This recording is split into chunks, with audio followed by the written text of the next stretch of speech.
তিস্তাসহ দেশের সব সমস্যার সমাধান করবে বিএনপি। আর এজন্য আগামী জাতীয় নির্বাচনে জনগণকে পাশে থাকার আহ্বান জানিয়েছেন বিএনপির ভারপ্রাপ্ত চেয়ারম্যান তারেক রহমান।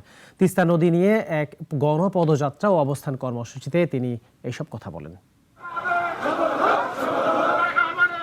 জাগো বাহে তিস্তা বাঁচাই শীর্ষক স্লোগান নিয়ে 2 দিনের গণপদযাত্রা ও অবস্থান কর্মসূচির শেষ দিন ছিল আজ। বিএনপি এ কর্মসূচি পালন করছে তিস্তা নদী রক্ষা আন্দোলনের ব্যানারে। উত্তরের 5 জেলা রংপুর, লালমনিরহাট, কুড়িগ্রাম, নীলফামারী ও গাইবান্ধার 11টি পয়েন্টে গতকাল থেকে শুরু হয় এ কর্মসূচি। বিএনপির কেন্দ্রীয় নেতাসহ দলটির সমমনা রাজনৈতিক দলগুলোর নেতারাও এতে অংশ নেন। শেষ দিনে সকাল থেকে শুরু হওয়া গণপদযাত্রায় অংশ নেন দলের নেতাকর্মী সহ তিস্তা পাড়ের নদীবেষ্টিত এলাকার হাজারো মানুষ, যা পরিণত হয় জনস্রোতে। তিস্তা আন্তর্জাতিক অভিন্ন নদী হওয়া সত্ত্বেও ভারত তাদের ইচ্ছেমতো পানি আটকে রাখে। এর প্রতিবাদে এ কর্মসূচি বলে জানান বিএনপি নেতারা। ভারতকে জানান দেয়া, আমরা পানির ন্যায্য হিস্সা চাই। বিএনপি সিনিয়র নেতারা বিভিন্ন পয়েন্টে অংশ নিয়ে বলেন, ভারত তিস্তা নিয়ে বিমাতাসুলভ আচরণ করছে। অবিলম্বে তিস্তা মহাপরিকল্পনা বাস্তবায়নের দাবিও জানান তারা। তিস্তার পানি কেন নাই?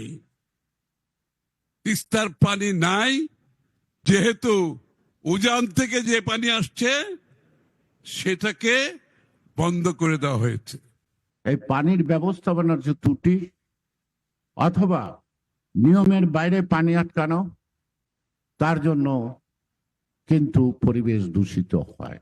বিকালে 11টি পয়েন্টে চলা অবস্থান কর্মসূচিতে লন্ডন থেকে বিএনপির ভারপ্রাপ্ত চেয়ারম্যান তারেক রহমান ভার্চুয়ালি যোগ দেন। বলেন, ভারত ফ্যাসিস্ট হাসিনাকে আশ্রয় দেওয়া ছাড়া বাংলাদেশকে কিছুই দেয়নি। এছাড়া তারা শুধু নিয়েই গেছে এদেশ থেকে।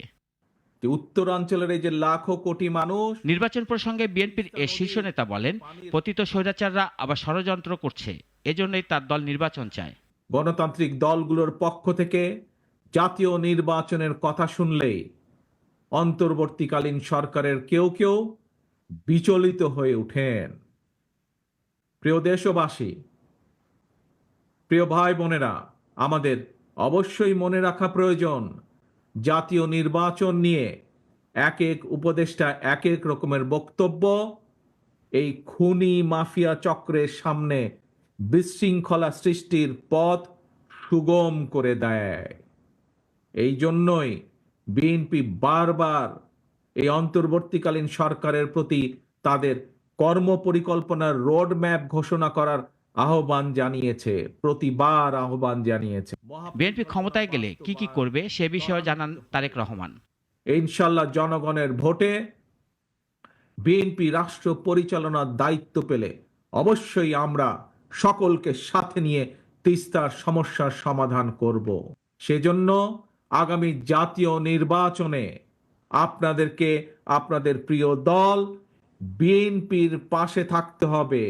বিএনপির স্লোগান সবার আগে বাংলাদেশ জানিয়ে দলটির ভারপ্রাপ্ত চেয়ারম্যান বলেন, প্রতিবেশীর সাথে বন্ধুত্বের দোহাই দিয়ে নিজের স্বার্থ বিসর্জন দেওয়া না। জাগো বাহে। রাশেদুল কাদির, নাগরিক। জাগো বাহে। কোটি মানুষের আস্থার ভালোবাসায় 11 বারের মতো দেশের 1 নম্বর রেফ্রিজারেটর ব্র্যান্ড ওয়ালটন।